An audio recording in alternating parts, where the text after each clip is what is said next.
Hi, Deb here, just jumping on to start a new segment called Quantum Insights. I'm just going to give it a go. If you know anything about quantum jumping, it means that you can literally pass through into another dimension and connect with an alternate version of yourself.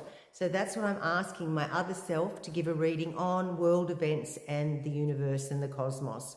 So already 3 cards have jumped out, but I've stuffed up the first video, but here we go.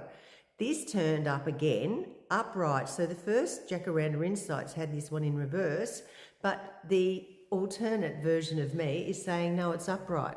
So we have purposes and missions, and we have a wreath here and a wreath here. So I think a lot of us are on the same wavelength, the same page. We're thinking the same thing in alignment. These people here in the background with their purpose and mission are letting you through though. So are they letting this person through because they feel that they know the answers, that they've got leadership qualities, and we're seeing the same thing happen big time but can't do anything about it, but somebody is going to get on their white divine horse, coming from the heart with lots of passion and drive, which is the red, the base root chakra, and they're going to open up to a new way of running the world, a new way of thinking about doing things, because the Hangman was the next card and he is a major arcana card. It's upright though. Normally the Hangman is like this. The Hangman is somebody who's in the gallows, hanging around, waiting for his verdict from the judge. He's perhaps picked up horseshoes on the road and gone into town and tried to sell them, and then the owner, who's a wealthy farmer, had the imprint on the horseshoes, and he comes and finds him drinking his profits at the pub there, and he says, no, you've done the wrong thing, into jail you go. So this person's hanging around contemplating on what they could have done and should have done better. So when it's upright, I think that we've all had a little bit of a look at ourselves in the recent past, that the world needs to have a look at itself and buck up, like these crazy woke ideas that are happening that are in misalignment. So I think there's more and more people getting onto the same page for sure there. So let's know that the Hangman is out of contemplation, not or have learnt from their mistakes. So they may have followed a get-rich-quick scheme. They may have, tried to do other skills and they didn't work out.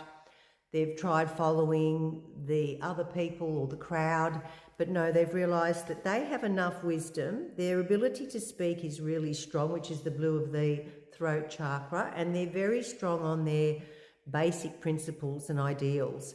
So I'm liking that card because I think that those two are very akin. So that one there, heading in the right direction, maybe we need a good leader that we can elect. And then this one here is saying that we're not going to make the same mistakes again. The last card was a reverse of the 9 of Cups. So when there's 9 of Cups upright, this fellow, again, he's more blue. He's great at expressing himself or giving you a hug or understanding you.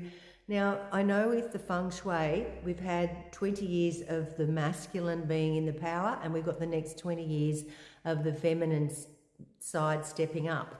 So when I say side, it can be the feminine side and the masculine side are in both of those are in us all. So we can have somebody who is more feeling and more understanding of what their cups hold and able to express in a nurturing way, like a mother would with a young child crying, and sort things out and negotiate. And I think women have got that ability to meet people halfway and perhaps work things out. So maybe our next leader is going to be a female, because the cups in reverse also means that they've done a lot of work. They've actually let a lot of their emotional baggage out. They're able to speak from experience. They're able to know when to zip it and just hug someone.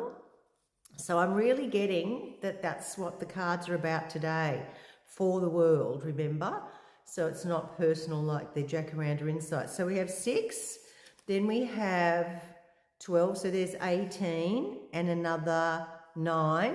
So 27, 2 and 7 is 9, and 9 is about beginning again It's the start of a new chapter. So that really gives me hope. Have a lovely day, everyone.